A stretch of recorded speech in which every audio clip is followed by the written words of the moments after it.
ਤਾਂ ਥੋੜੇ ਦਿਨ ਅਭਾਵ ਝੁੱਡੀਆਂ ਨੇ ਜੀ ਜੀ ਮੈਂ ਵੇਖੀਆਂ ਗੁੱਡੀਆਂ ਜ਼ੋਰ ਦੀਆਂ ਉੱਚੀਆਂ ਜਾ ਫੇਰ ਉਹ ਨੀਵੀਆਂ ਡਿੱਗੀਆਂ ਨੇ ਜਦੋਂ ਗੁੰਜੀਆਂ ਮੁੱਕੀਆਂ ਡੋਰ ਦੀਆਂ। ਵਾਹ ਜੀ ਵਾਹ। ਵਾਦ ਖੁਲਕ ਦੀ ਮੁਲਕ ਵਿੱਚ ਰਹੇ ਜ਼ਿੰਦਾ ਧੁੰਮਾਂ ਮਿਟ ਜਾਸਣ ਕੂੜੇ ਸ਼ੋਰ ਦੀਆਂ ਕਸੂਰ ਮੰਦ ਜੋ ਮਰਨ ਤੂੰ ਮੋਏ ਪਹਿਲਾਂ ਧੁੰਮਾਂ ਧੁੰਮੀਆਂ ਇਹਨਾਂ ਦੀ ਗੌਰ ਦੀ ਜੀਓ ਤਾਂ ਕੁਝ ਨਾ ਹੋਣਾ ਤੇ ਬਣ ਬਹਿਣਾ ਕੰਮ ਨਹੀਂ ਇਹ ਦਨਾਵਾਂ ਦਾ ਐ ਵਧੇਰਾ ਕਿਵੇਂ ਮਿਲਸੀ ਖੱਪਾ ਅਨਸਾਂ ਤੇ ਕਾਵਾਂ ਦਾ ਅਨਸਾਂ ਦੀ ਚੋਗੇ ਸੁੱਚੇ ਮੋਤੀ ਤੇ ਨਾਲੇ ਵਾਸਾ ਨੇ ਸੁਥਰਿਆਂ ਥਾਵਾਂ ਦਾ ਕਸੂਰ ਮੰਦਾ ਉਹ ਕਾਂ ਗੰਦ ਪੇ ਫੋਲਣ ਕੰਮ ਹੈ ਕਾਵਾਂ ਤੇ ਗਾਵਾਂ ਦਾ। ਵਾਹ ਵਾਹ।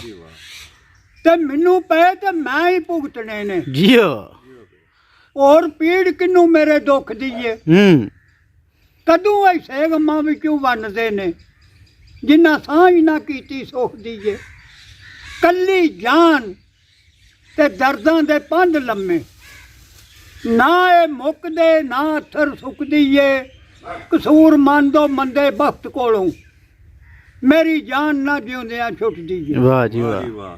ਤਾਂ ਕਰ ਗਏ ਨੇ ਕੂਚ ਸ਼ਾਹ ਗਦਾ ਇਥੋਂ। ਵਾਹ ਵਾਹ ਵਾਹ ਵਾਹ। ਇਹ ਅੱਖੀ ਵੇਖ ਲਿਆ ਈ ਕਿਹੜਾ ਦਨ ਰਿਹਾ ਅੱਜ ਦੇ ਇਥੋਂ ਕੁਝ ਹੱਥ ਤੇਰੇ ਜਾਂਦੀ ਵਾਰ ਨਾ ਹੱਥ ਨਾ ਕੰਨ ਰਿਹਾ। ਵਾਹ ਵਾਹ।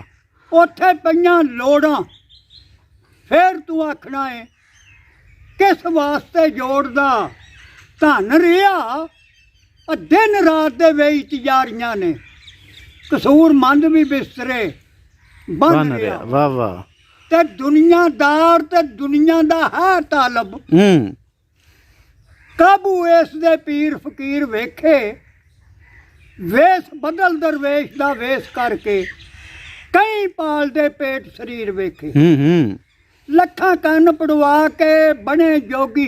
ਵਾਹ ਵਾਹ। ਇੱਕੋ ਰਾਂਝਾ ਸੀ ਜਿਹੜਾ ਹੀਰ ਵੇਖੇ ਹੁੰਦਾ ਮਰਦ ਕੋਈ ਵਿਰਲਾ ਕਸੂਰ ਮੰਦਾ ਜਿਹੜਾ ਪਿਆਰ ਦਾ ਤਕਦੀਰ ਵੇਖੇ। ਵਾਹ ਜੀ ਵਾਹ ਬਾਬਾ ਜੀ। ਤੇ ਇੱਜ਼ਤ ਆਬਰੂ ਮਾਲਕਾ ਹੱਥ ਤੇਰੇ ਪਰਦਾ ਪੋਸ਼ੇ ਅਸਾਂ ਨੰਗਿਆਂ ਦਾ ਬੇਪਰਾਂ ਦੇ ਬੁੱਤੇ ਵੀ ਸਾਰ ਦੇਣਾ ਉਹ ਟੋਰਾ ਟੋਰ ਨਾ ਲੂਲਿਆਂ ਲੰਗਿਆਂ ਦਾ ਢੰਗਾਂ ਵਾਲੜੇ ਵੇਖ ਹੈਰਾਨ ਹੁੰਦੇ ਐਸਾ ਢੰਗ ਲਾਨਾ ਬੇਢੰਗਿਆਂ ਦਾ ਤੇ ਤੇਰੇ ਜਿਹਾਂ ਕਸੂਰੀਆਂ ਨੂੰ ਕੌਣ ਜਾਣੇ ਜੇਕਰ ਰੱਬ ਹੁੰਦਾ ਸਿਰਫ ਚੰਗਿਆਂ ਦਾ।